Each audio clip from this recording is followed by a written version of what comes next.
What's up, everybody? Welcome to another episode of the Schrager Hour. This one is a Super Bowl special, as I am recording this from a hotel room in parts unknown in San Francisco. I don't want to give my identity out or my location because of the raving fans that might approach us. In all honesty, it just got here last night. We're getting settled. We have a very cool list of guests for this podcast, so I wanted to keep the monologue rather short and get to the guests and really dig into what's going on up in Buffalo, and then really laying down some fun stuff for the Super Bowl. But one of the coolest storylines of this Super Bowl that we have here is the two general managers of the Seahawks and the Patriots. And I thought it'd be fun to just kind of give a little light on it. So Eliot Wolf is the GM of the New England Patriots. His father is the great Hall of Fame evaluator and Packers former general manager, Ron Wolf. Ron Wolf, the dad, Eliot Wolf, the son. You have that there, okay? But in between, there's about 5 guys who are on the Ron Wolf tree. And that's Brian Gutekunst, who is the GM of the Packers. That's John Eric Sullivan, who's the GM of the Dolphins. That's Reggie McKenzie, who's the old GM of the Raiders. That's John Dorsey, who, of course, was the GM of both the Chiefs and the Browns. And then there's John Schneider, who is the current GM of the Seattle Seahawks. All of those guys worked for Ron Wolf in Green Bay, and all of those guys have been NFL general managers. Then there's Eliot. And in a throwaway comment last year at the Combine, when Eliot Wolf was walking around, John Schneider said on camera, he said, "Oh yeah, I used to babysit Eliot." And that story took off, that John Schneider, the GM of the Seahawks, used to babysit Eliot Wolf, the GM of the Patriots. Well, yesterday at the media availability, I was looking through the transcripts. Eliot Wolf set the score and set the story straight. He did not babysit me, he said. Did not babysit me, but when Eliot Wolf was in high school, he would go to the Packers facility and he would basically sit at the knee of not only his father, but all 5 of those guys who are current NFL GMs around the league. And he would just soak up and absorb information. After school, he would go to the Packers facility, and that's what he would do after school as a high school kid. When he was 15 years old, Reggie McKenzie told him to take a project and go look and put all the names of every potential draft player in the 97 draft and go do a research report on a few of them. He picked one, a guy named Chad Scott, and he said, "Okay, give me your scouting report on Scott." And Eliot Wolf spent 2 weeks as a high schooler doing a full film breakdown and asking his college folks and really went into it as if he was an actual NFL general manager. And he came back to Reggie McKenzie and he said, "Yeah, Chad Scott's a first-round pick." And the guys there in the office like, "All right, well, now everyone's going to be a first-round pick." Sure enough, 1997 draft, 24th overall, the Pittsburgh Steelers, Chad Scott, cornerback. And that was the guy. That was the dude. And that was Eliot as a 15-year-old. Now, both he and John Schneider went to the same high school, years apart. They're 11 years apart. They went to the same high school.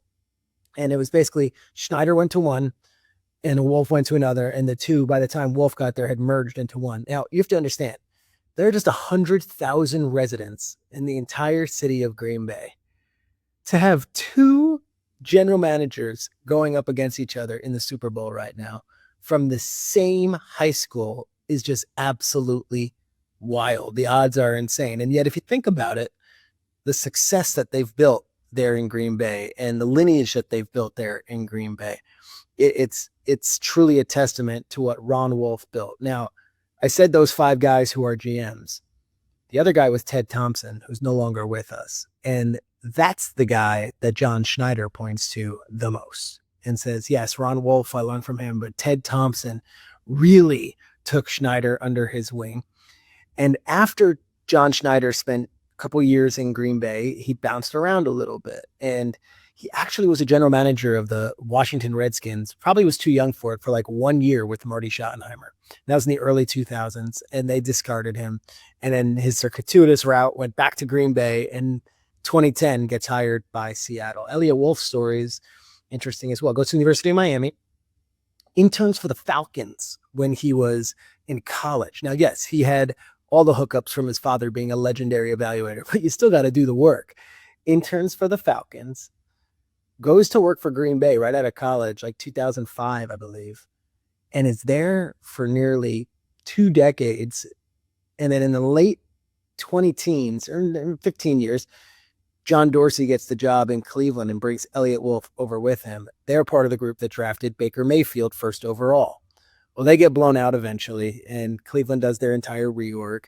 And Eliot Wolf ends up going to New England, where he learned under Belichick for a couple of years. And then when Belichick stepped away and there was Gerard Mayo was brought in, Eliot Wolf was named the general manager, or the title was a little different, but was basically the GM of the New England Patriots.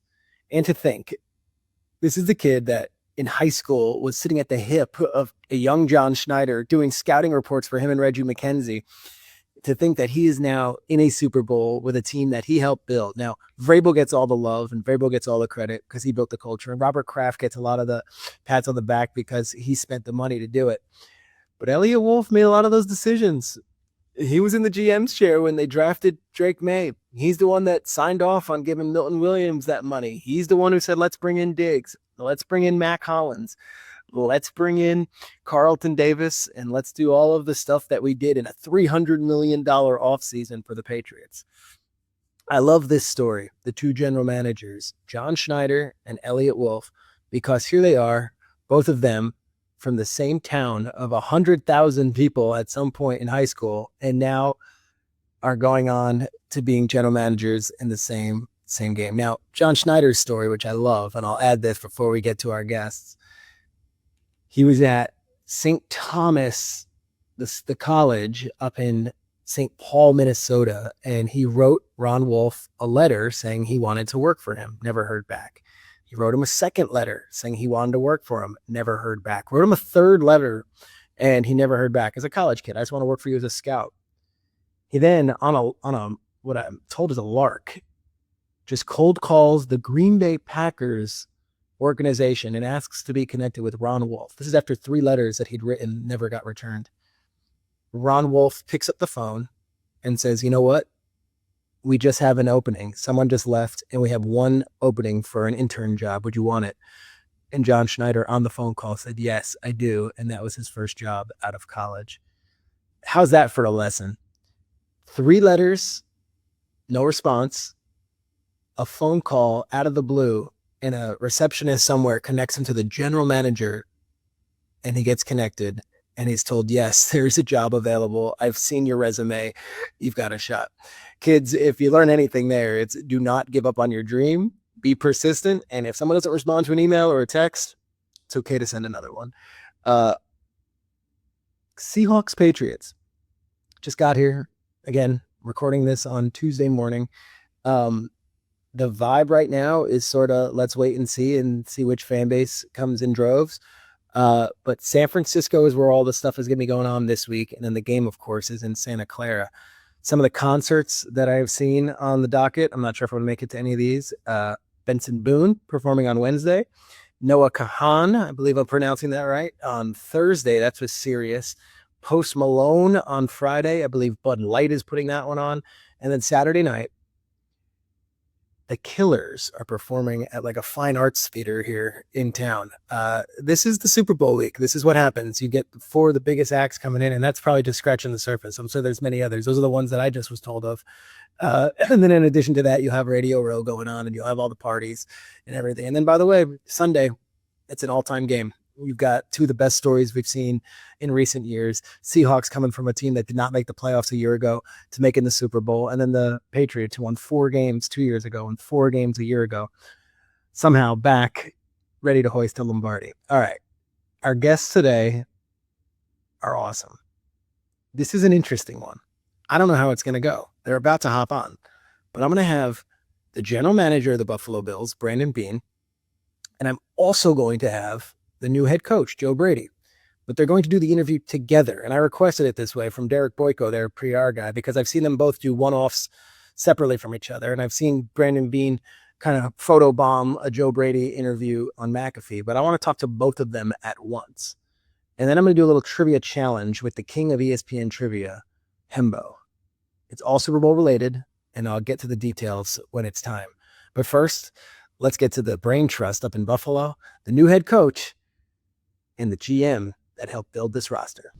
With no further ado, I think this is so cool. I wanted to speak with both of these gentlemen, and I said, you know what? I went to Derek Boyko, the PR guy over there in Buffalo, who's been great for years, Buffalo and Philly. I said, Derek, is there any way I can get Joe Brady and Brandon Beane together? And he goes, let me ask him. They said yes, and here they are. The new head coach of the Buffalo Bills, Joe Brady, and the general manager of the Buffalo Bills, Brandon Beane. Joe, welcome to the head coaching gig, and welcome to the Schrager Hour. Man, I appreciate you for having me, man.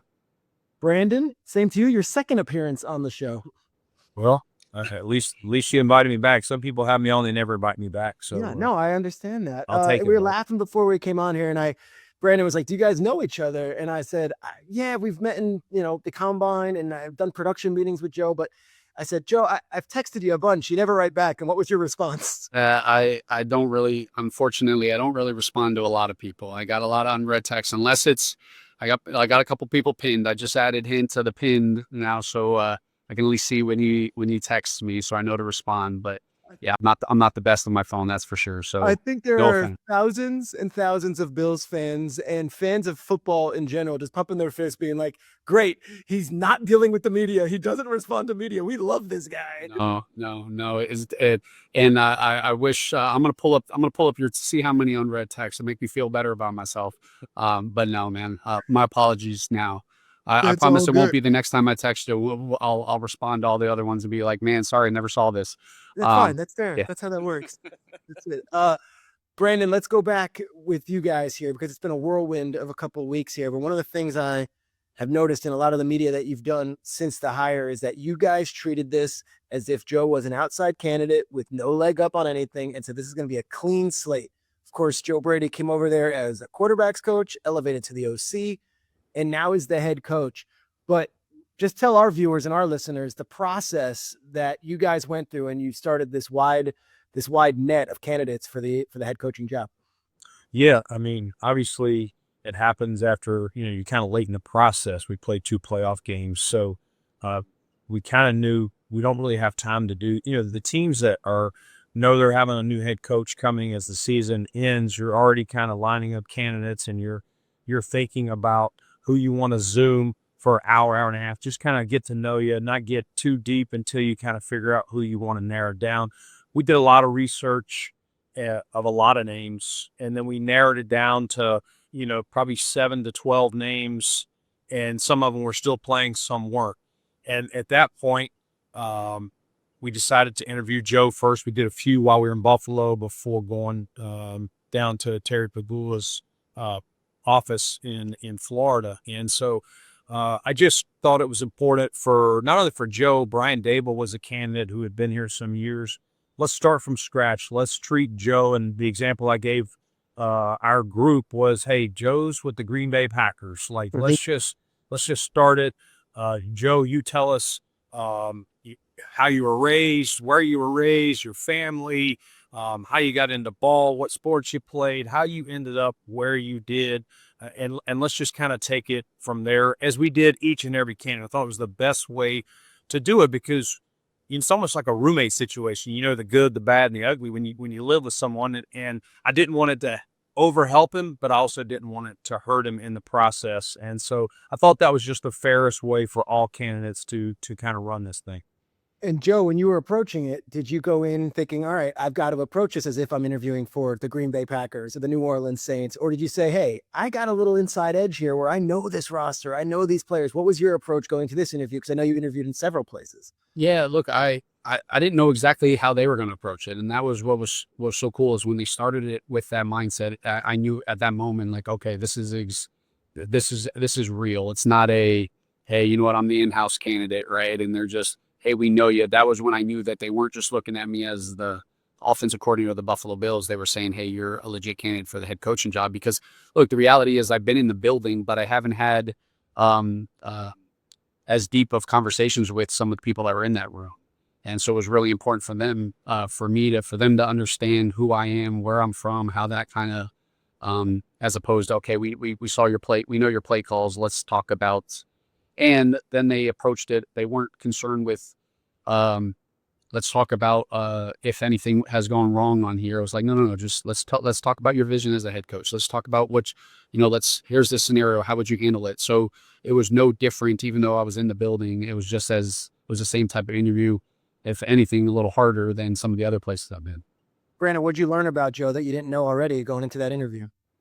Well, to be honest with you, I think I'd heard about, forgot he started his football career out of high school at Air Force, and you broke your wrist or something, and basically they told him he needed to go, if he wants to keep playing football, he needs to go somewhere else. In so many words, but just even what he learned by going to the Air Force and the requirements of being in the military and things like that. So you just learned about his parents too, and the structure he grew up in, and his sister. Just a little bit, but we got a little deeper into it. And the big story was, of course, that, hey, you have a relationship already with the quarterback, and what's he going to play? What was his role in that sit down? I know he's obviously in the room, but from everything that I've read since and that you've said, like, Josh was tough in that interview, right? Yeah, he didn't toss me any alley-oops, I'll tell you that. So, and that's what it was just really, look, obviously finding out, that I got the job, that was the greatest news. But then hearing from Josh say, hey, look, man, I didn't help you get this job. You got this job. I have so much love for him as a person, as a player. And all I wanted to do was continue to coach him. But I respected his professionalism through the process of, hey, this is a huge element, and it's going to be a huge step in his career, because he's only played for one head coach. And so he was handling this with the right mindset, asking the tough questions, talking about vision, talking about what situations. And I think it was great. This isn't the first interview I've been in where some quarterbacks have been in there. But I think if anything, it also helps Josh, because he saw different perspectives, schedules, way people think, how people might view him defensively. And so I tried to obviously remove myself from Josh in those situations, not to make him feel awkward. And, hey, how'd this interview go? It's like, look, man, I respect your professionalism with it, but I think the best thing was him being a part of it, because as we move forward, every decision is going to be with him in mind, and him understanding how a lot of these, what happens in this process, I think is critical. Brandon, I love this term you keep on using, that, everyone sees quarterbacks coach to OC to now head coach. They just think offensive play caller, but you said multiple times in the interview process and then after the hire, CEO qualities. What have you seen from Joe Brady that tells you this guy can do more than just run an offense and get the play calls in? Yeah, I mean, the CEO, listen, we've seen many great play callers. We've seen some be great head coaches, but we've also seen some where it's the adversity, that dealing with people's personalities, all the other things that go with this job. And if you are just a great play caller, you're not going to make it. I've seen many of talented scouts and evaluators not make it as general managers, because there's so many more things that are going to come across his desk that we talked about, and also, across my desk. Yes, I have seen Joe a little bit have to have one-on-one conversations with players, or tough conversations, but that's going to pick up even more when you're talking about an entire team, because a lot of those were handled by either me and or Sean McDermott here prior. So, but that's part of it. It's wanted to make sure with each candidate, not just Joe, that, listen, I do want to know if you plan to call plays. I do want to know who your staff is, but we're going to get into more leadership, vision, alignment. And the one thing I could say about Joe is, like we talked about our last game on offense against Denver, we had 5 turnovers, and Joe is not pointing at Josh or James Cook or Coach McDermott or anyone. He's like, man, that's on me. Now, we know it's not all on him, but Joe is one of those guys. I've seen it in the media. If Josh plays great or a player plays great, he's going to give them the praise. If they don't, or the offense doesn't have the day we thought they would have, Joe's like, I got to be better. I'm going to get my coaches. We got to be better. I got to help my coaches. I got to help my players. And that is a great sign of leadership, accountability, and kind of just resetting the tone with their group of the vision going forward.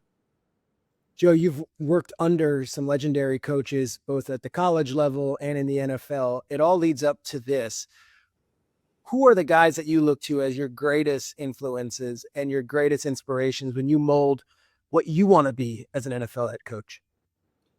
Look, I've been fortunate with the guys I've been around. It's Look, I've been around guys that won Super Bowls, national championships, and the without singling any of them out, the biggest thing for me is the ones that have had success they've shown me that just be yourself, right? Like I'll never forget Ed Orgeron when he hired me. He let me know straight from the jump, Joe, I don't know how to do this, I don't know how to do that, but I'm going to surround my people with people who can, and I know my strengths, and you're gonna feel those, and you do, and that was such a critical element for me. I've been around Sean and James Franklin, Jimmy Laycock, and I've seen so many, like, all their strengths, and it's like, okay, are these just great coaches? Well, you realize they're great coaches because they know who they are, and they know their strengths, and they don't try to act like people that they're not. And I've tried to shape mine, I'm not Sean Payton, right? I can't be Sean Payton, but as long as I can be Joe Brady and I'm authentic and this is who I am, I'll be the best version of myself. And one of the cool deals is you have to build a staff. And I imagine when you're interviewing for the Bills and other jobs, they say, okay, well, who's your OC going to be? Who's your DC going to be? And you could list the top names in the world. You have to then go secure them. And you also can't really put that out there to them until you actually get the job. What's the last few days been like after you get okay, you're going to be an NFL head coach. You take a second to let that sink in and then, I have to go hire a bunch of coaches now. And what has that been like, convincing some guys that are taking a leap on you? Yeah, no, it's a unique process, right? I haven't gone through it. And so it's one thing to go through the interview, and you're going through the interviews, and I'm understanding you can't put all your eggs in one basket, right? The same guys that I'm in contact with are the same guys that probably everybody's in contact with, right? Like there's a lot of really good coaches, and but you think I'm getting this guy, and then somebody gets hired the day before and he's like, I'm going with him. So you're on the phone, and the biggest thing is looking for a certain type of personalities, teachers, the communicators, and guys that want to be here in Buffalo, like want to be a part of what we're doing. And you can feel that really quickly when you're on the phone with them. And but yeah, the staff I got the job. The first thing was calling players, and then after that, it's like, let's put together a staff. We're gonna be quick, but not be in a hurry. We want to get the right guys, and that's one of the unique things is I've been in this building, so I know not only the type of players, not only the type of organization is, but I know who's in these rooms too, so I can help. Like, hey, this is what this room kind of might need, and a personality and a coach and those type of things. So, trying to be really intentional. It's been a lot of fun. Yeah. Give me a good Jim Leonhard story, because obviously you've known Jim for a while as a coach, but I think of him as a player for the Bills and the Jets and just a fearless guy. Well, he's now the new defensive coordinator. What was that conversation like to get him over here? And then B, get the fans excited. Give us some good Jim Leonhard. Well, look, I think everybody remembers him as a player, right? You're not an undrafted player in the NFL and play for as long as he did, with the success he did, without having some stuff to you, right? Like without having the intelligence, and you can tell by the way he played the game the right way. And our guys are going to feel that. And you talk with him, just his vision for defense. Look, like the reality is we just played him, right? Like those 5 turnovers, he was a big part of it. That's what's you see how you go into you watch him on tape, you watch how his players are, how well they're coached, how well they communicate. Like, all right, well, is it the players or is it, but man, you talk with him and you can see why his players play like they do. His intelligence, his vision, how he communicates, how he sees the game. I felt like if I wrote down all the things I was looking for, I almost was like, does he have that piece of paper? Right. Cause it's like, man, like this is, I had other coaches on the calls and stuff like that, but I was like, man, like he's seen it, like kind of what I'm looking for. And I'm trying to figure out if I've done like a story about what I'm looking for in a defensive coordinator. And so, just getting him back in Buffalo, and I think I just talked to him today, like he was waiting in the airport to land in Buffalo. I was like, man, you get to come back to Buffalo, like this is where it started, and now you get to go be a coordinator and call plays there. I mean, you gotta love it, and he's just as excited, and our defense is going to obviously play to his personality, and I think the identity of our football team and what I believe in, what he believes in, man, I'm so excited for it. But Brandon, before we get you, I want to get a Pete Carmichael story out of Joe too. So Pete Carmichael Jr. comes aboard, and he's been with Sean Payton forever, and he's in that Sean Payton tree. I'm fascinated that you got him away from Sean, knowing how much Sean loves that guy. What was that conversation like, and what can the Bills fans expect when they get a new OC and Pete Carmichael? Yeah, I mean, Look, like I tell people all the time, Pete Carmichael's the smartest, one of the best coaches I've ever been around, and doesn't get a lot of credit for the success and the people he's been around. He's been with some Hall of Fame guys, and that's not to take any away from Coach Payton, Drew Brees, but he's had a part in their success and a huge part in it. And so it's one thing for me to be like, hey, I can get Pete, you're coming, Pete, you're coming, but you're on board. But then for him to actually say, hey, he's in, that was a different story. And then people always talk about like, hey, what's your most important hire? But like getting Pete Carmichael was so critical for me. He's been in the role that he's going to be in here for so long, knows what that looks like, how to communicate when I'm not in the room, how to get ready to call a game, even though he's not calling it, and be a resource for me. And he's one of my biggest mentors. He's a damn good football coach. And I'm just I know what it's like saying goodbye to Coach Payton, and he was the one that told me it's not a good idea to go to LSU, right? So I know that that's not a good thing. It's not easy, but it means a lot to me, the faith that obviously Pete has in me, the relationship that we had, and the vision for what he wants to do here. And man, I was ecstatic when I heard that. All right. Yeah. Brandon, I remember when you guys drafted Josh Allen, and that wasn't the most celebrated deal in the league, and the national media had people who still have to find those clips online where they're seen knocking that pick. And then the local media, of course, there were some of the fans were a little, scratching their heads like, is this the guy? I feel like here we are all these years later. Josh Allen is set. We know what he is, but there are still questions as to, well, what are we doing this offseason? What are we doing at wide receiver? What are we doing, internally there?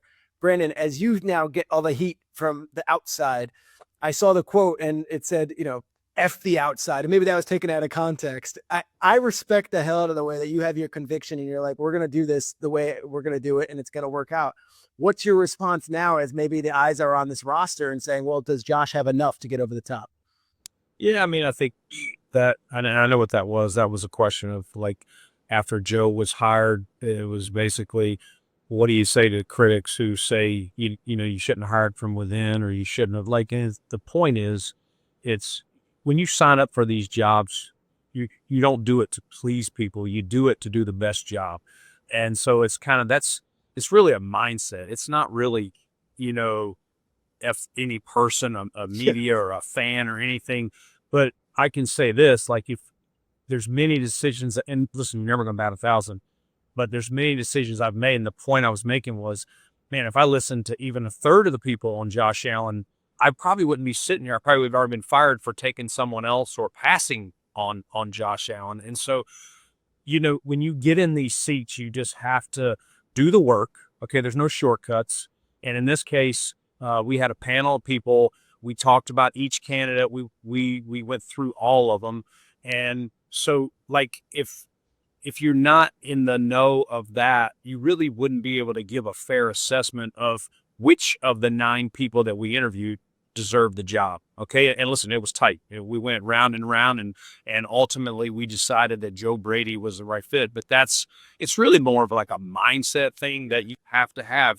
If you start listening and taking opinions from people that don't have the intel or the insight to make a decision, I think you're not doing your job. And so that's things I've learned from my bosses. Like, you do the work, and once you make a decision, be decisive with your decision, and then let it play out. And if you miss, learn from it. Okay. There's been plenty of things that I've had to learn from and say, hey, if I had that to do, or we need to go back through that draft pick or that free agent signing, what you name it, you're never going to bat 1,000. But it's really just kind of a mindset more than like F a person or F a group of people.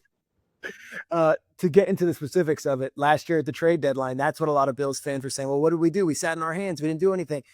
Look, you want to go through the names? Jacoby Myers, Jalen Waddle. You tell us, like, take us through those 48 hours. And if you could address the critics of the lack of weapons and all that, I think it would be helpful just to kind of go through what happened in the process and now where you guys are set up for the offseason. Yeah, I mean, listen, first off, you know me, we've been very aggressive here, going back to all the guys we traded. So we had assets for Josh Allen, or trading for Stephon Diggs. And we've been aggressive going to get a Von Miller after he helped the Rams win the Super Bowl. Like, that's not going to shy away as long as it makes sense. It fits within our structure. And no different. Last trade deadline, we were definitely looking to see if there's a piece available that we think at that time I can hand to Joe as the offensive coordinator and help us, take another step, then sure, we would do that. We had conversations, on the players that you mentioned. Now, here's what I'd say. Like a Jacoby Myers at that time was coming from Vegas. His cap number was bigger than what we had available. And Vegas was clear that, listen, we're not planning to eat any money. You would have to, create enough space, which at that time we just weren't able. So that takes you out of certain conversations. The year before, we were checking on Devontae Adams, who was also at Vegas at the time. And they were like, no, we can't eat any money. And it's just when you're paying a Josh Allen, you're not going to go into each year with $10, $15 million sitting in your bank account. We got Amari Cooper because Cleveland had adjusted his number down to the minimum, so you kind of got to look at what your options are. And then, trading within division, we did have conversations on both sides of the ball, D tackle, wide receiver, but ultimately really couldn't get them to engage in being willing to make a move. And that's what I was trying to explain to the media at the time is, you can ask and look for, but ultimately it takes two to do a deal. And so it really never got down the road of exchanging compensation. It was me throwing some stuff out there. Well, what if this? And it was always, well, we'll talk about it. And then they come back, now we're not interested. It was never, well, if you do this, we'll make that move. So we never had that option to say yay or nay. We would do that. And so again, we got an offseason coming up where you just talked about some of the new coaches that are coming in here. As they get in here, we'll talk about how they see our roster. Joe and I we'll give our opinions on certain things, and we'll figure out the pieces that we have that we want to keep, plus the pieces that we may have to move on from, and how we want to navigate certain things in free agency, and then obviously with the draft in April. And Yeah, look, that's good. I don't mean that, but like the perk is a lot of times, right? You're a new head football coach and you're sitting next to a new GM, and we've never even like sat next to each other. First time you've been addressing it, yeah. And so I think the biggest thing is like I've had the understanding. I've been with Beane, like I know there's no stone that is left unturned. Like he goes through it. It's my job as a coach, right? It's never about the roster, right? He's always going to continue to try to find ways to build a roster, but it's my job is to take what we have and find ways to score points, right? To take what we have, find ways as a defense to stop people, all right? And making sure that we're continuing to grow from there, right? So I believe when you have when you have, a general manager that's like always trying to find ways to improve the roster, and you have coaches that are like, look, whatever we got, we're good enough. We'll find ways to be able to get that done. That's what I never once was sitting there saying, man, I need receivers and receivers. Like the receiver room will score points, and we did. And, and I know Beane, no matter what, is going to always consistently, even when we have the best rooms in the league, if he can find ways to get it better, it's going to continue to get better. And Peter, one thing to add to that is, a year ago, Joe's offense produced an MVP quarterback, the number 2 scoring offense. Okay. And that was where my receiver thing came up last year with, do you have a number 1? What do you need? And so, yes, this year we were number 4, I believe. So it ultimately is about scoring. Okay. It's not who scores or how you score. We have to continue. That's one of the things Joe eloquently explained about the evolution of our offense from even before he got here. He's like 2020, 2021, you guys had Cole Beasley, Emmanuel Sanders, Gabe Davis, John Brown, Stephon Diggs, like you're spreading it out. But teams started trying to defend that, and they're getting lighter, faster players out there. So what do? You start evolving your offense, playing more 12, more 13. That's where you draft a Kincaid and you get a Shavers and you get bigger bodies because they're adjusting to what they used to think you guys were.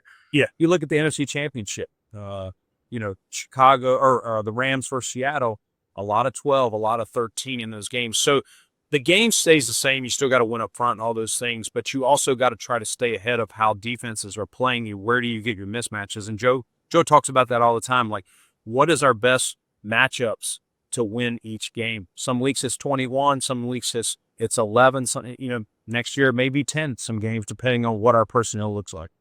I get excited hearing it because you do start thinking about the business of the sport, but also the mending of the coaching of the sport, and then it's on to the players to actually go execute. Joe, I thought you had a great line. You said, I look forward to when our defense picks off Josh in a practice because it means you're coaching both sides. And you've since said, I want to take it back. I didn't mean to say it, but I get what you're saying, where you don't want to be looked at as, Josh Allen's buddy here. You're the coach of all three facets. And if the defense is playing well, that's good too. Yeah. Yeah. I don't want Josh to ever throw an interception. Right. And, there'll never be a moment in my career coaching where I'm like, yes. But just every moment that I can get, like, right, I'm not the offensive coordinator anymore. And it's not going to be fake about it. Like, I'm going to be excited with it, but there's naturally bad stuff happens in practices and stuff in the games. And if I'm sitting there and I'm just, getting on the offense, it's like, well, hold on, the defense just did well. You're the head football coach. And that's so important to me, is them to know that we're all in this together, that it's not just the offensive coordinator is now the head coach and he's an offensive head coach. Yeah, I might be calling plays, but man, I'm in it with them, and I'm going to celebrate with them, and I'm going to do everything with them and just be as excited for them as I am. Then on the flip side, now I got to go to our offensive tackle and be like, you got to block them, obviously from in coaching points. So don't want Josh to ever throw picks, but when he does, I'm going to celebrate with the guys. And then I'm going to go back and talk to Josh about, hey, what can we do differently?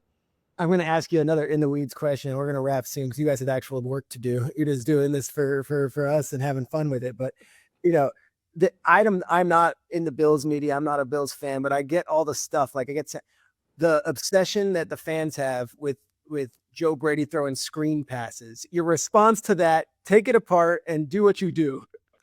Look, I mean, at the end of the day, I want every play to work, right? So when plays don't work, I'm just as pissed off as anybody else, right? And there's so many different elements to, to just a screen, right? There's sometimes, there might be a screen at a certain point in the game because it's a breather play for a quarterback. Sometimes it's setting up something else and making a defense. Oh, do you guys want to be aggressive? You got to play every defend grass. You got to defend every blade of grass. Sometimes it's, we have an opportunity to see, how they're trying to defeat our protections and see what kind of blitz packages they have in the game, so that when, hey, Josh, you want to get out of this play, get to a screen, cool. We have a lot of good players with the ball in their hands. Khalil Shakir, Dalton Kincaid. We have guys that do a good job at them. So we've had a lot of success with our screens.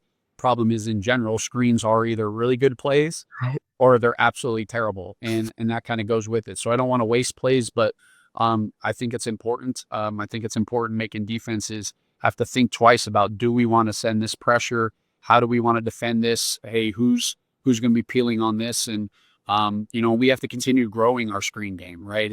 It's not just, hey, we just ran these, this is what we can do. It's how can we evolve? What's the next element to it? What are some different checks we can get to? And, but no, I'm not, hey, oh, you know what, that screen didn't work, but it's going to set up something else so good.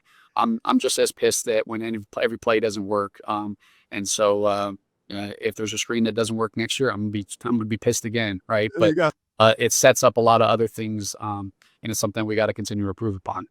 I can only imagine, as a coach, someone who lives and dies with this stuff, and then to read the comments online. But no, but let me explain it. There's some nuance there, guys. Like, there's some context. I get it. Well, if I'm not responding to texts, I probably am not seeing those things, right? You're not on the Reddit pages. So I after the wins, I'll download X, Twitter, whatever it's called, and get my want to know. But other than that, fortunately, I'm not seeing the comments. So, as long as Boyko doesn't fill me in on some things, it's over my head. You're doing fine. Brandon, I'll wrap with this because this has been a whirlwind of 2 weeks. Sean McDermott's obviously no longer there, but we do hire from within.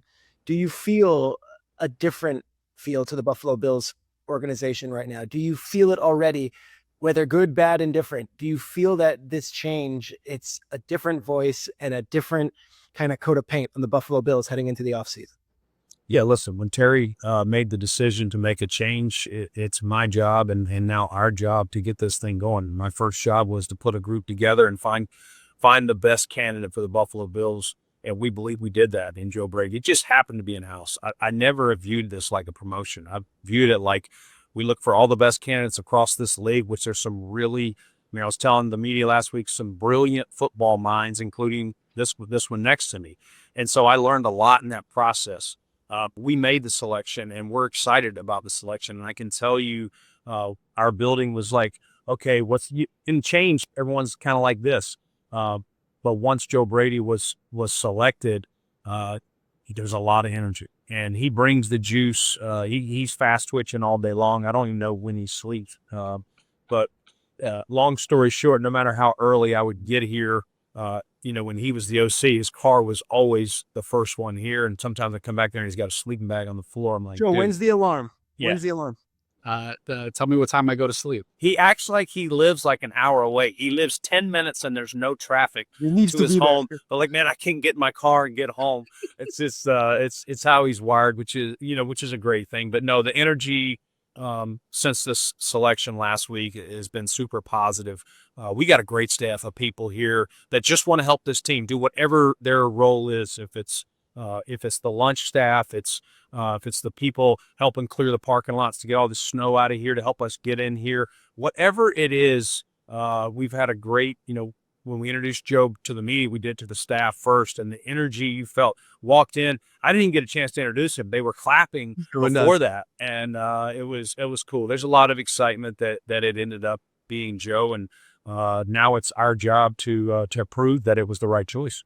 And Joe, how cool is it for you to be the head coach of the Buffalo Bills? I mean, it was everything to me. It's look, full transparency. I didn't think this was ever going to be a possibility, right? And but once the reality of it is there was a chance for this. There's nowhere else I wanted to be, and he talks about, like, I know the people in this building, right? Like, I know how special this place. I know how important this place is, to the city, how much the Bills mean, and I just want to do everything I can for this organization. I know this man believed in me. I tell him all the time, the best decision he ever made was draft Josh Allen, and he proved him right. And I'm going to do the exact same. And so excited to do it with him. And I hope there's a different energy coming back, just because I have to be me, and I have to be, and if I'm myself, then it'll everything else will take care of itself.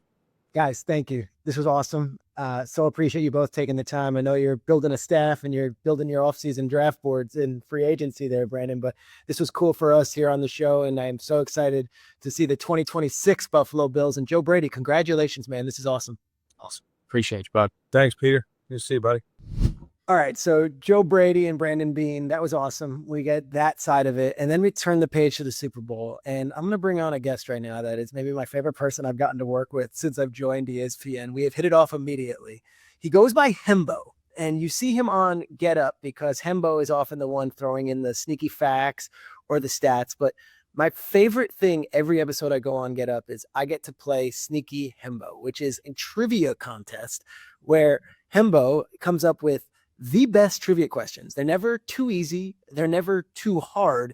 And they're usually right in my wheelhouse of trivia.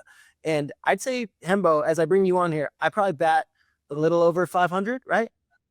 That's about right. I typically like to ask questions for which, the contestant, if you will get about half of them right.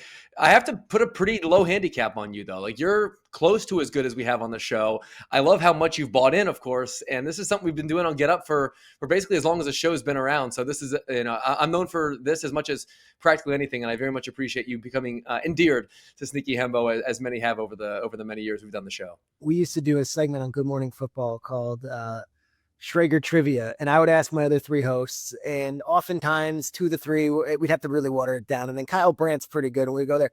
I found my match in you. Like, I feel like I cannot stump you, and if I do, it's a win, and I feel like vice versa. So here's what we're going to do, because now you're on my show, the Schrager Hour. Instead of doing a in the weeds X's and O's breakdown about how AJ Barner is going to get open against the Carlton Davis, press of the line, I figured the two of us, we each were going to take a little homework assignment. We did it last night. I did it on my flight. 5 trivia questions for the other one, Super Bowl related. Doesn't have to be this Super Bowl. Could be any Super Bowl. Could be Super Bowl all time. And see how many we get from each other. Mine are, I would say, gettable and fun. What would you describe your 5 that you have drafted up for this? I would describe them as gettable and much less fun. I mean, to me, like, this isn't intended to be fun. I mean, this is not intended to be enjoyed. This is intended to be endured, right? I'm hoping the audience obviously plays along with us. And that's really the genius of trivia. Like, I find myself playing along to this as much as, like, I come up with these questions and I then do the exercise myself. I used to love watching, Sports Jeopardy, Who Wants to Be a Millionaire, all of the things. So this is my 15 seconds of fame every day. And look, I get 75 with you now, and I'm very much looking forward to it. Okay, let's do it. I'm going to start with this one. We have 2 different running back rooms without really a star in this Super Bowl. But there have been amazing running backs who have played in Super Bowl history. Here's the question. Which running back has had the most yards for a losing team on the ground in a Super Bowl? Most rushing yards for a losing player in a Super Bowl. Question. That is an outstanding question. And this is not a query that I've ever done because, not to belabor the point, you think about the legendary running backs in Super Bowl history. Franco Harris went 4-0. We know Terrell Davis was awesome. He went 2-0 in the back end. So Emmett went 3-0, right? So and is obviously the important one there.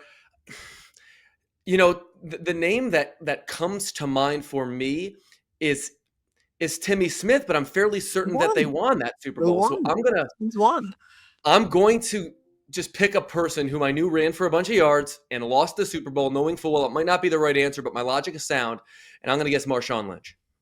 Marshawn Lynch is incorrect.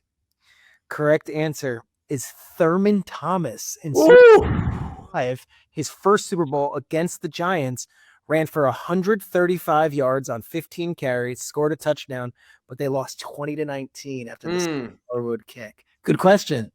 A very good question. And the reason I didn't think of him is because I thought he'd be the answer to a cumulative losing question, not an individual losing question. So far, Schrager 1, Hembo 0. All right, we'll see if you can combat that one with this one. I'm going to throw it back a little bit here because, I love the history of this stuff as much as anything. My question for you is this. What was the first AFC team to win a Super Bowl, going all the way back? The first AFC team, which is to say an AFC team the year that they won it, the first AFC team to win a Super Bowl. So not AFL, you're saying? So it's post-merger. I'm confused by this question. The AFC. Oh, I'm glad that the first question I'm asking you already has a discrepancy. I asked that. Super Bowl 3 would be the New York Jets, but they weren't an AFC team yet. Is that they were still in the AFL at the time? We didn't merge. That's right. You are following my logic trail. In theory, the first year in which any team would be eligible to have won as an AFC team would, of course, be 1970, the 1970 season. Yes. So I'm going to say the 72 Dolphins. They were the first AFC team to win because the Colts were in the NFC when they won theirs. That, my friends, I believe is incorrect because I'm going to go all the way back here to Super Bowl 5 in the 1970 season. You're sitting here and you're telling me that I have this wrong and the Colts in 1970 were an NFC team? Well, who'd they play in the Super Bowl that year? Dallas? They played Dallas, who, of course, was an NFC team. So 1970, the first year after the merger, the AFC Colts beat the Cowboys. Look, your logic was flawless because you knew early in the 70s the Dolphins had won. They were an NFL team, and I believe as part of the merger, and this is before our time, they agreed with, I believe, the Pittsburgh Steelers to go from the NFL to the AFC, and that was a big deal. So you would be accurate, and you'd be right on that one. The Baltimore. Okay. You and I are better asking so far than answering. That was good fun. Two twisters so far. Okay, so 0 for 1 for both of us. All right, this is fun. We have Sam Darnold in the Super Bowl. All right. Oddly, he's going to be the first USC quarterback to, I think, win a Super Bowl if he wins. That's what it is. Maybe even start in a Super Bowl. USC, which is this long tradition. Who are the only other 2 Pac-10 or Pac-12 quarterbacks to win Super Bowls this century? To win Super Bowls this century. So obviously Aaron Rodgers from Cal is one of these 2. That's a Pac-10/12. Look, the distinction of that conference is obviously quite convoluted, quite complicated, but that one's kind of a no-brainer.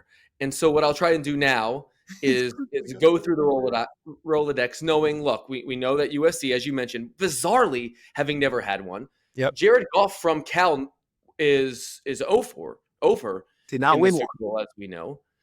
Thinking back to the viewers and listeners right now are screaming the answer. I love this.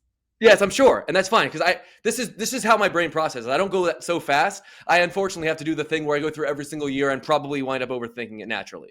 So I'm thinking Oregon quarterbacks, obviously. Oh no! I think I have this now. I think I have this now Because Nick Foles went to Arizona. There you go. It was a Pac-10/12 team at the time. All right. Arizona. Okay. Nick Foles. All right, fair enough. Okay, it took me a minute. If I was on the clock, I would have been struggling there. But look, I'm an Eagles fan. I remember him fondly, but Arizona has seemingly changed conferences 5 times since you asked the question. And he was Michigan State and then Arizona, but he is an Arizona quarterback. All right. That's fun stuff. Okay. 1-1. Here we go. Let's see here. I'm going to ask you this question, which I like a lot. Which state has hosted the most Super Bowls? Which state has played host to the most Super Bowls in its now 60-year history? I'm going to jump right to the top. You would think Miami. Everyone would think Florida because you could also add in the Tampa and the Jacksonville. But New Orleans had so many. And then you add in the Tulane Stadium had one. I'm going to say the state of Louisiana. The state of Louisiana is incorrect. The state of Louisiana is third on this list. Florida has hosted 17, which was your first inclination. California has actually hosted 13, a bunch of Rose Bowl Super Bowls, as I'm sure you recall. And then Louisiana has hosted 11. So the 3 of those states have hosted 41 of the, well, not 42 of the 60 Super Bowls. This is good. This is good. I am now. This is good. This is good. All right. Drake May is a finalist, we think, for MVP. By the way, I will know if Matthew Stafford wins the MVP if I find out that McVay is making the trip. And as of right now, on Tuesday, Sean McVay has no intention of, that I'm aware of, talking to him being in San Francisco. So that means that this thing is still wide open, because if the MVP is going to be accepting an NFL honors, usually the head coach is there, but I don't have any word as of Tuesday morning. So that's my little Easter egg there. Patrick Mahomes won league MVP and the Super Bowl in 2022. Who was the last quarterback to win MVP and the Super Bowl before Patrick Mahomes? The most recent MVP plus Super Bowl winning player before Patrick Mahomes. Yep. So I want to say, if I'm interpreting your question properly, that there was a fairly big gap, and there were a number of MVP winning quarterbacks that lost the Super Bowl. Mm-hmm. So I'm going to go back to one I knew did it, even though I'm not certain that he was the last, or at least the most recent after or before Patrick Mahomes. And I'm going to say the answer is Kurt Warner in the 1999. It's correct. It's correct. Bang. Hembo, great job. That was awesome. Look, I spent my entire life looking this stuff up. You think I'd get most of these right? This is great. Okay. All right. Give it up. This is good. All right. Schrager, your next question is this. What is the only franchise to play every Super Bowl era season? So that, of course, is since 1966. What is the only franchise to play every Super Bowl era season without reaching a Super Bowl? There's 2 franchises that I think go before the 66 that haven't made it. That would be Detroit and Cleveland. So what is this? What is this question? So Super Bowl, neither Detroit nor Cleveland has made it. There has to be some sort of, it's every. You want to give it to you one more time? Because the nomenclature is very specific. Yes. Come on, you little tricky Hembo. Yes. The only franchise to play every Super Bowl era season without reaching a Super Bowl, which is to say, from 1966 to present, you have played all 60 seasons without interruption.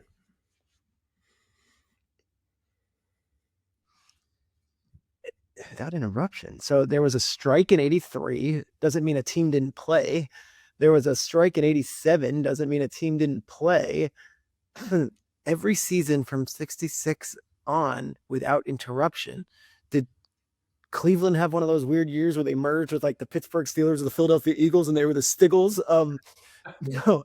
I'm not taking you back to the war here, Peter. No, I love that. I'm going to guess it's the Detroit Lions. That is correct. The Detroit Lions, the only team to play every Super Bowl era season without reaching one, because as you kind of remember, the Browns didn't have a team in 96, 97, and 98. They returned to the NFL in 1999. So the process, my friend, was sound. What a question. Put that on social, folks. That was a great one. That was a great one. I didn't even think. Didn't even think. That's a great one. All right. With no controversy at all, Bad Bunny is going to be performing at the Super Bowl this year.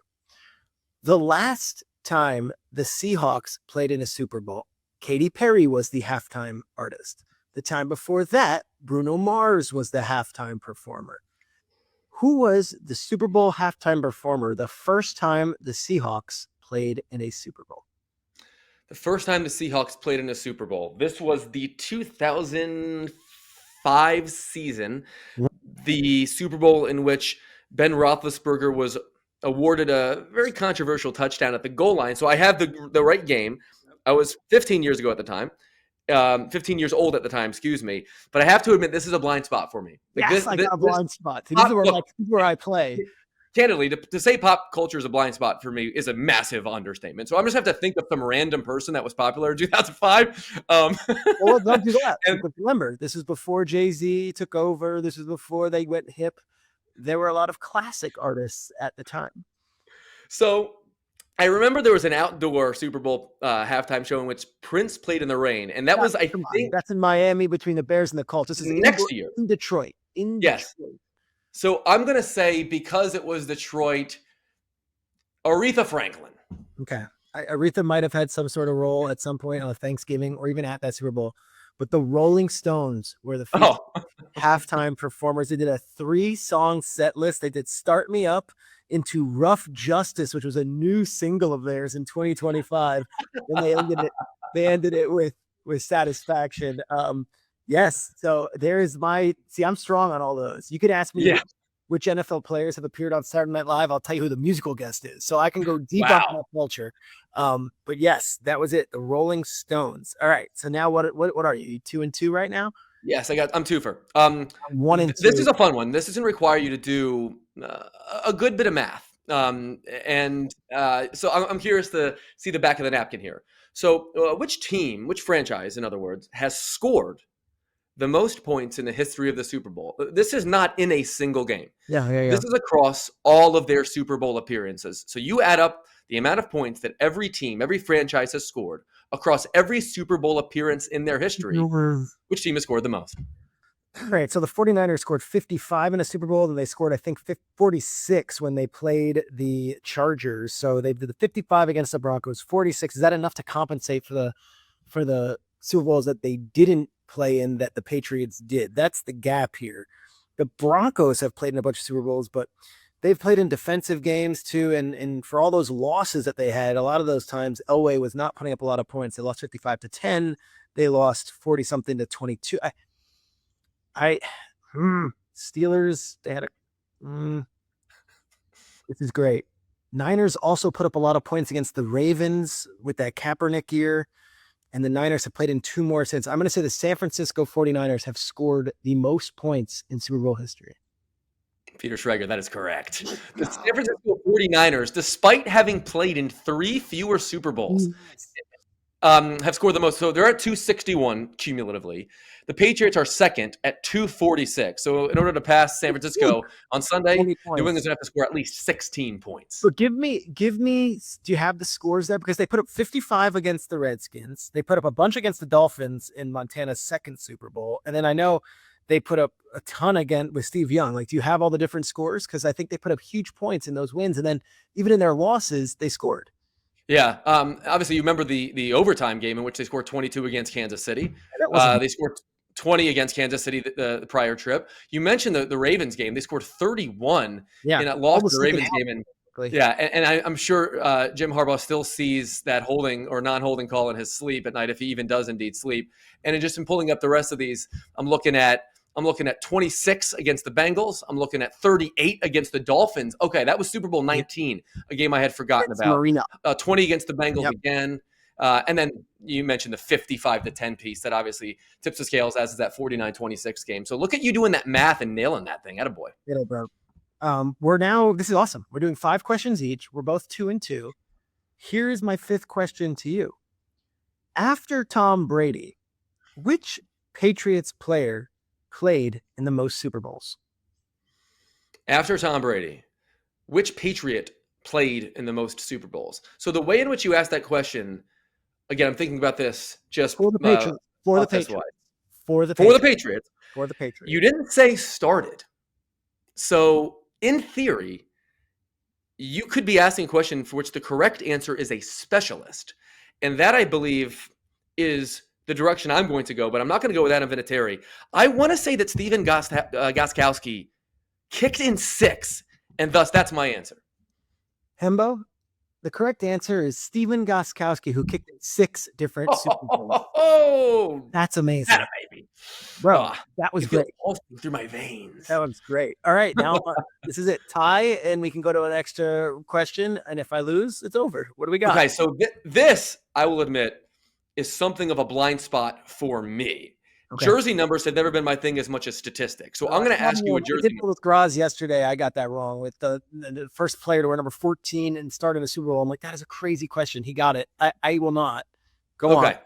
But I'm not asking you about number 14. I'm asking you about number 10. Drake May will become the first quarterback since whom to start the Super Bowl wearing the number 10. All right, let's go through the great number 10. Attaboy. Quarterback. Yes, which quarterback last started the Super Bowl wearing the number 10? This is really good. I'm closing my eyes. Rex Grossman wore 8. Did he wear 8 or 9? Do you know? Grossman wore 8. He's not the answer. I don't know. I'm guessing him. The last he wore 8 for the that's a legendary quarterback number, as you know. Not including Rex Grossman. Not a lot of 10s apparently. Give me 30 seconds here to go through my database. I mean, I'd imagine that. I mean, there's a fairly famous, recent-ish number 10, but played a Super Bowl. That won the Super Bowl, and that's the right answer. That is not the right answer. So, what's the question? The first one or the last one? I'll reread it just to ensure you have all your ducks in a row here for the rubber match. So the question is this: Drake May will become the first quarterback since whom to start the Super Bowl it could be a loser. Wearing the number 10. Okay, so the guy could lose. Mm-hmm. Which is always like the big curveball with these, because very rarely do people remember the losing quarterback when thinking about Super Bowl trivia, but I think it's part of what makes this. Of course. Part of what makes it fun. Makes it great. And by the way, people always ask in the break at Get Up, like, do you object if I look at a list of teams or whatever? Like, I never mind that because I make my questions in such a way that anything. You can't Google it. There's too much. You can't chat GPT it, You can't chat. And I also this is. I'm chat GPT proof. Yeah. I have to give an answer at some point because then the show. Look, I mean, I'll feel vindicated having stumped you here. I know. I really will, but I'm not counting my chickens before they hatch. I'm going through a bunch here. So, wearing the number 10. Also, by the way, Drake May, the first North Carolina player to ever start the Super Bowl at the they're just getting started. Belichick's going to have a whole pipeline. Yeah. Yes. Yeah. Second ballot Hall of Famer, Bill Belichick. What a bizarre story that is. Yes. We can do a whole show on it. We have. We will for the next year. That's it. All right. I got to take a guess. I can't just sit here on this thing. Bledsoe wore 11. It's not him. Chris Chandler wore 12. It's not him. Matt Ryan wore not 10. It's not him.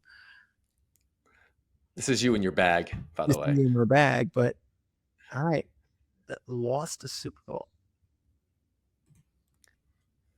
Eli won.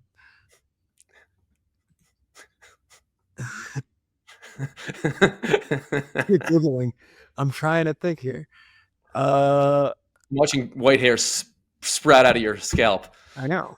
I'm getting older thinking about this. I have to give an answer here. Flacco won. Is the correct answer? Bro, Hasselbeck did not wear 10. I'm going through literally every quarterback to start a Super Bowl in the last 20 years. Is it? This is insane. Do I get another question? Can I give another? Can you give me a decade? Yes. Yes, I can do that. This is it has happened. So in going through your Rolodex here, I can tell you it has happened since Eli Manning did it. So Eli Manning is the quarterback who I would expect. So we're post 2011. Yes, the non-ball nowhere to guess. And that's why you've not guessed him. because Yeah. in doing the back of the napkin math, you've concluded he's When your you say Eli. 4. Okay. Right, because I'm not asking you that question when it's Eli Manning. No. I'm just not. Yeah. So there's at least dozens. I don't know how many people watch this shit, but there's at least dozens at home screaming the answer right now. Because some people are just like obsessed with jerseys and buy uniforms. Like I've never been like a merch person like that, but like there's for example, Brandon, our stage manager for Get Up, knows every quarterback's number, which is insane. That's how he watches the games, and that's how a lot of people watch games. Okay. This is fantastic. This is like, if you know the answer, you're like, this is just terrible. Yeah. It's just like pregnant pauses of me trying to drag on this answer here. And if you know the answer, you're also a sicko, parenthetically, and I salute you for it. No, you should know it. Gosh, Jimmy Garoppolo. The correct answer is Jimmy Garoppolo in Super Bowl 54, donning the number 10 in a 49ers loss. Oh, that is so good. What a question. What a process, too. Did you see the stat that if Garoppolo, I think it was his 7th conference championship game that he dressed for last week when they played the Seahawks, because he's with the Rams. 7. Jimmy G. That's wild. Jimmy G's on like the top of so many of the rate stat leaderboards. He has found himself in some great offenses, and he's honestly, when he's been healthy, he's performed at a high level. So wait, we both went 3-2. I don't know how to end this. What do you do in a trivia show? You're supposed to have like some like break glass in case of emergency. I have one more if I can ask it, and you can give me one more as well. I have a whole plethora of these. So if you want to keep going. Producers, I know, all the guys back there, Grillo and everyone else who's working on this are like, guys, wrap it. No. If you're a trivia head, you love this. All right. Which player has the most pass attempts in a Super Bowl, Hembo? Most pass attempts in a single Super Bowl? Mm-hmm. I want to say that the number is 62. That's I think correct. There's one. That is correct, bro. I wish that were the question, because I can't decide if it's Tom Brady, Nick Foles, or Kurt Warner, but I know it's one of those 3. And so I'm going to play the odds, and I'm going to say Tom Brady attempted 62 passes against the Eagles in the Super Bowl after the 2017 season. My answer is Tom Brady. Your answer's right. It was actually the Super Bowl versus the Falcons, 28-3. Oh, but that's okay. You get it right. You said Brady. 60. You did ask who, and I told you I want to play the percentages there. So it was the 505 passing yard game against Philly in the 2017 season. Yep. Okay. All right. Here's I have. Yeah. You took 15 seconds. I have 15 seconds to answer your next question. If I don't, I am out. I am the loser. You are the winner. Okay. Otherwise, we draw. That's it. Otherwise, if I get it right, we draw. Who is the only coach in the history of pro football to win more championships than Bill Belichick's 6? The only coach in pro football history to win more than 6 championships. The Akron Maroons. So it's like, are we going back to like the 20s? Like, is that what we're doing here? You can go back for as long as there's been a league, which is since 1920. Okay. I'm going to say the answer is Curly Lambeau. The answer is Paul Brown. Paul Brown, who, won 7 championships with the Browns, the majority of which were in the AAFC, which, as you probably remember, those stats have been transferred over and now count as NFL history. And thus, Paul Brown, the only coach with more championships than Bill Belichick's 6. He had 7? He had 7. Paul Brown, creator of the Taxi Squad. We can go deep. Paul Brown, spurned by the Browns in such a way, he created his own team, the Bengals, and brought Bill Walsh over to go beat the Browns. I mean, we can go deep on Paul Brown here. We can. And so can Bill Belichick, by the way. He considers him the GOAT, and who am I to tell him that he's wrong? I think you, my friend, are the GOAT. Congratulations. Great stuff. I enjoyed this thoroughly. I hope you did too. I don't recall ever having more fun. That's it. Hembo, thank you. Enjoy the Super Bowl, my friend. Likewise.